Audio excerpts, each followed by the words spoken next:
खबर देखने से पहले इस चैनल को सब्सक्राइब करें। Global advertiser for innovative outdoor solutions. Global as a company,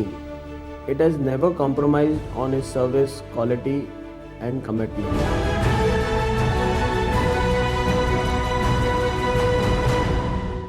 Palghar जिला में दो साधुओं और उनके ड्राइवर की पीट कर हत्या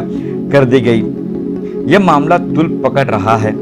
मुंबई के भाजपा नेता राजेश मेहता ने इसकी कड़ी निंदा की है। राजेश मेहता ने कहा है कि यहाँ जिस तरह की तस्वीर सामने आई है उससे यह कोई षड्यंत्र लग रहा है। साधु वह भी 70 वर्षीय था, एक 35 वर्षीय था। माना कि वहाँ अप्रिय घटनाओं की अफवाह चल रही थी जिसकी बलि चढ़े यह दो साधु और ड्राइवर। इस पूरी घटना पर बीजेपी नेता राजेश मेहता ने क्या कुछ कहा, आइए आपको सुनाते हैं।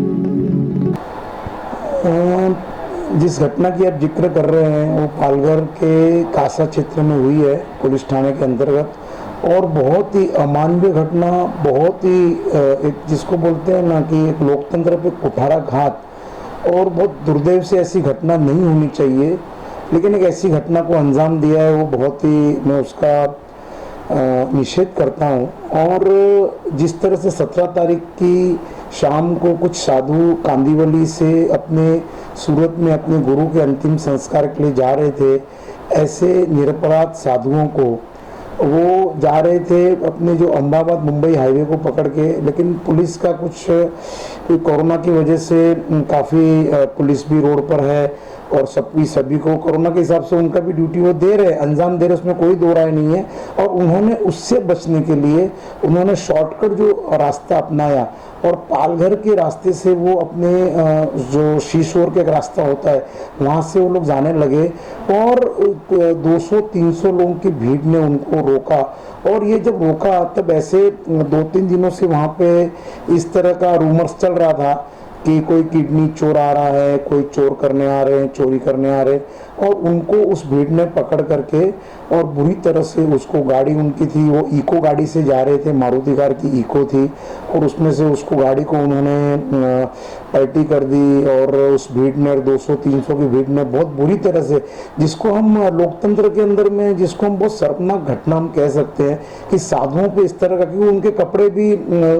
साधुओं के थे। एक 70 साल के कल्पवृक्ष गिरी थे, उसके अंदर में एक 35 साल के सुशील कुमार गिरी जी थे और उनका ड्राइवर तलवड़े, ऐसे 3 लोग थे जो 35 साल के 2 थे और 70 साल के इतने बुजुर्ग को, जिनके पास में उनके पास में सब तब बता रहे थे कि हमारे जो गुरु है, जो जिसके हमने शिक्षा दीक्षा ली, ऐसे गुरु का सूरत में जब देहांत हुआ, हम उसके लिए जा रहे, उसके बावजूद भी उस भीड़ ने कोई सुना नहीं। और जब वहाँ पे पुलिस तंत्र आया और किसी फॉरेस्ट ऑफिसर ने उनको देखा कि इस तरह से वहाँ पे पीट रहे, और जब पुलिस तंत्र ने देखा और वो फॉरेस्ट वाले ऑफिसर ने पुलिस को देखा, पुलिस को बुलाया, लेकिन पुलिस के सामने भी जब पुलिस ने उनको रेस्क्यू किया, उनके सामने भी उस वक्त पे भीड़ ने जब उनको अधमरा करके छोड़ा, तीनों जो 2 साधु व उस व्यक्ति को, उसके बावजूद भी पुलिस की गाड़ी में से खींच करके उनको निर्मम तरीके से उनकी हत्या की। एक जघन्य हत्याकांड के तौर पे महाराष्ट्र के अंदर में बहुत शर्मनाक घटना एक कोरोना के समय पे हुई है और उसका मैं निषेध करता हूँ। जब ये विषय आप कर रहे हैं कि कोरोना के संदर्भ में इतने लोग रास्ते पर शाम के टाइम पर, रात के टाइम पे खड़े थे,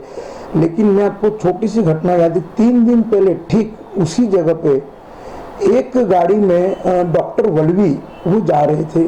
और डॉक्टर वल्लभी भी गाड़ी को, वो भी क्यों जा रहे थे कि गरीबों को राशन देने के लिए जा रहे थे, लोगों को मदद करने के लिए, लेकिन उसी जगह पे सेम स्पॉट के ऊपर में भी वही भीड़ ने घेर करके उनको भी मारा, उनकी भी गाड़ी को तहस नहस किया, उसके ऊपर भी एफआईआर हुई। और जब इतनी बड़ी घटना का अंजाम उस जगह पे हो रहा तो सेंसिटिव एरिया के तौर पे वहां पर पुलिस फोर्स को डिप्लॉय करना चाहिए था। डॉक्टर वल्लभी को भी उसमें चोटें आई थी, उसमें भी एफआईआर हुई थी, और जब घटना का अंजाम भी, जो जगह और अंजाम सब एक ही जगह पे थे, तो पुलिस तंत्र की ये, मुझे कहीं ना कहीं पुलिस फोर्स बहुत रास्ते पर है, मैं उनका आदर करता हूँ, उनका सम्मान करता हूँ, लेकिन इस तरह की घटना में भी उनको संज्ञान लेना चाहिए था और उस रोड के ऊपर कम से कम इस तरह की भीड़ रास्ते पर आ रही है, प्रदर्शन कर रही है, गाड़ियों को लूट रही है। डॉक्टर वल्लवी जैसे सेवाभावी आदमी को भी, जो गाड़ियों में अनाज की बोरियां थी, सब होने के बावजूद भी उनको इस तरह से मारा, तब पुलिस ने सोते हो तो उस टाइम पे ठीक 2 गाड़ियों की पुलिस फोर्स थी और किसी भी तरह से उनको बचा लिया, लेकिन वो भी इसी तरह से उनका भी एक हत्या का स्वरूप सामने आ सकता था। तो मेरा ये मानना है कि पुलिस ने इस घटना से सबक लेके 3 दिन पहले की जो घटना हुई थी 14 तारीख को, बाद में ठीक 17 तारीख को घटना हुई, तो इसका संज्ञान लेकर के वहां पे फोर्स को डिप्लॉय करना चाहिए था और उसमें जो भी जवाबदार अधिकारी है उसके ऊपर भी कार्रवाई महाराष्ट्र शासन कह रहे हैं कि हम सब कर रहे हैं, लेकिन एक बहुत जघन्य हत्याकांड के तौर पे पालघर का जो विषय हुआ है वो हम सभी उसकी कड़े शब्दों में निंदा करते हैं।